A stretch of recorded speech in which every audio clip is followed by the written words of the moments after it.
Ridley Scott may be a director, but alas, he is no historian, evident by his lack of vision or care for the little corporal in his the 22nd of November, 23 release of Napoleon. You can view on our X account how the Field Marshal of modernity, Ridley Scott, has culturally appropriated the very core of the riveting Napoleonic era by recrafting and rebranding history and Napoleon's story into his own bland, baboonish bumpkin of cinema.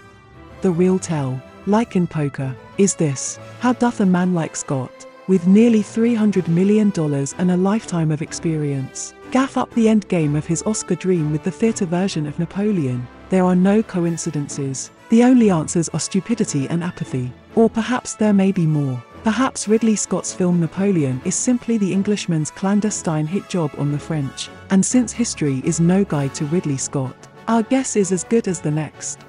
Now, should thee who are observing our musing desire to know our favourite Napoleonic film, it is the 1970s classic Waterloo, a magnificent drama that honours the action, history, and reality of the times. But let us now continue with the matter at hand.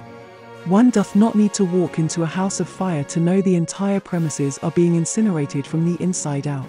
Thus, we are not required to waste nearly 4 hours of our time on a man's film who clearly didn't spend 4 hours reading a well-researched biography of Napoleon or a classic work of the Napoleonic era. But we shall leave this small rhyme to Ridley as we return to creative productions. And now our ode to Ridley. Rue Sir Ridley rues the day. Scott turned Napoleon into a knave. When Scott composed his Field Marshal plan of the mighty Napoleonic hand, he thought of a movie, neither historical nor accurately right, but thought it would still save his Oscar plight. Rue Sir Ridley rues the day. Scott turned Napoleon into a knave. Scott, a director who was once glorious, but far from grace did fall on Napoleon. He labored laboriously, but to history, he paid little attention at all.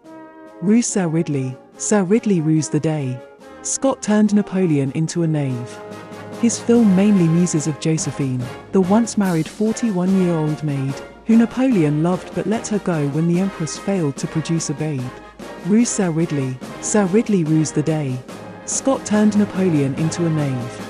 A disdain for history that much is apparent, despite the record cannonading in Scott's director's ear. 2.5 hours of dull misery. Why, Mr. Scott, did you not just stick to history?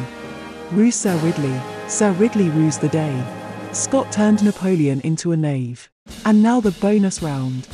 Some talk of great directors like Cecil B. DeMille, of revolutionary filmmakers like Lucas or Wells so dear, but concerning this modern debacle named Napoleon, it's clear that Ridley Scott's quest for an Oscar is a hopeless damn-run affair.